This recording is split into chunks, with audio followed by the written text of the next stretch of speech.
All right, the Anointed One delivered the second State of the Union address of his presidency last night. Having a captive audience gave him an opportunity to drive home nearly every left-wing talking point that he has ever proposed. Now, he also proposed dozens of new government initiatives. He praised his federal health care bill, and he even offered kind words for communist China. But he presented few solutions to curb the deficit that he continues to inflate, which the nonpartisan Congressional Budget Office said earlier today will reach a whopping $1.5 trillion this year alone. Joining me now with reaction to last night's speech is the former governor of the great state of Massachusetts and presidential candidate, and perhaps even in 2012, Mitt Romney's back. Governor, good to see you. Thanks for being with us. Thanks, Sean. Good to be with you. Well, you just got back from Afghanistan and met with Karzai and General Petraeus. How was the trip? Good trip. Our troops are inspiring, and the people I met in Afghanistan gave you confidence that people there very badly want to see us succeed, and are hoping that their local government and their local military capacity will allow them to protect their country when America's job is done. Yeah. All right. Look, general impressions, the president's speech last night, and general impressions about his first 2 years in office. Well, you know, he is trying awfully hard. The problem is he just doesn't know what to do. He is misguided. Almost everything he's done has been the opposite of what he hoped to accomplish.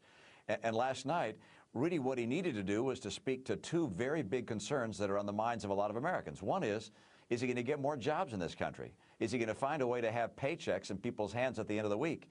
And the second is, can he cut back on the extraordinary overspending and deficits associated with government? And frankly, he didn't address those issues in a way that convinced people. There's probably the biggest reality gap we've seen in a long time with the president, because his words were all over the place, inspiring in some cases, but the reality of what he's done was so different than what he said that people just had to, well, be as stunned as the people in the audience there, right there in the Congress. You didn't hear a lot of applause. I think they were surprised. I was surprised. With unemployment, with people out of work, with paychecks not in people's hands, and with deficits at record levels, that the president seemed cavalier in dealing with those issues. Yeah, I felt there was a disconnect here. An interesting thing, he said a lot of the right words. Our free enterprise system is what drives innovation. He talked about Edison, Thomas Edison, the Wright brothers, Google, and Facebook.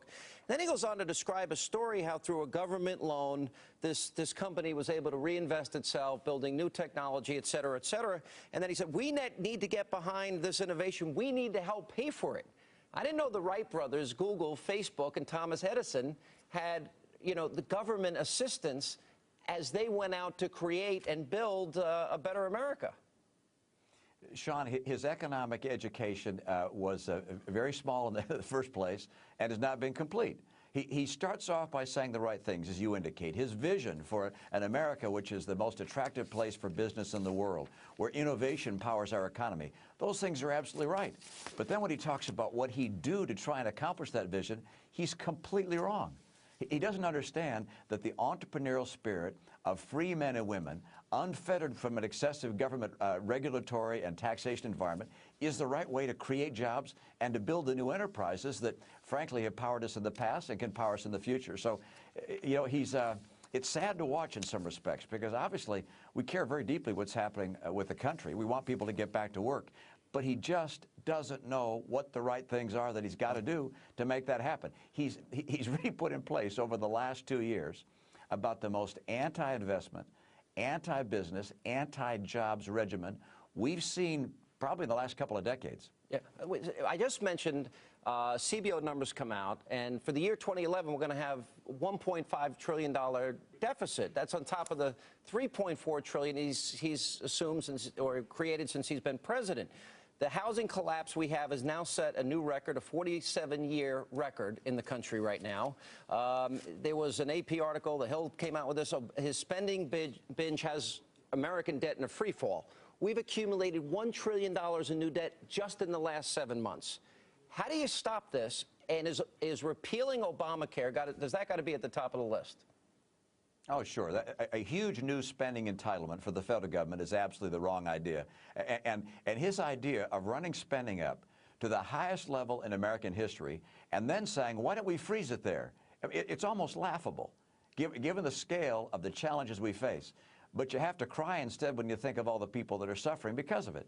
Look, when I came in as governor, and obviously a state's a much smaller entity, but when I came in, I recognized that we couldn't keep our spending up and meet our obligations. And so we said very simply, we're not just going to slow down the growth of spending or freeze it at the current level. We're going to cut spending. We're going to reduce state expenditures in a series of programs. And we didn't do it across the board. There's some things like safety, public safety, that have to be protected. But gosh, this is a time when we've got to be cutting back on the excesses of government and encouraging the private sector, small businesses, entrepreneurs, to know that their confidence in the future should be real and solid, give them incentives for hiring, for investing, for growing. That's what America needs. And 2 years with the wrong direction has really cost a lot of people a lot of pain and suffering. Governor, I'm looking at all the recent polls for 2012. One very interesting poll came out. It had Mike Huckabee winning Iowa, you running away with New Hampshire. Newt Gingrich is going to join us later. He comes in first in South Carolina. Sarah Palin is in the mix. You four seem to be the top leaders. It's widely assumed you're going to make another run. Can you update us where you might be with that decision?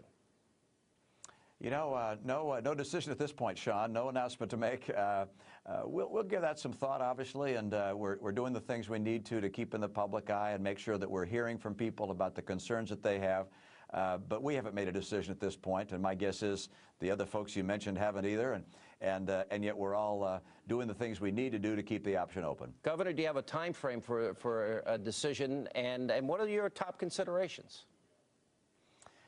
You know, I don't have a specific time frame at this point. We're looking at different dates for making that decision.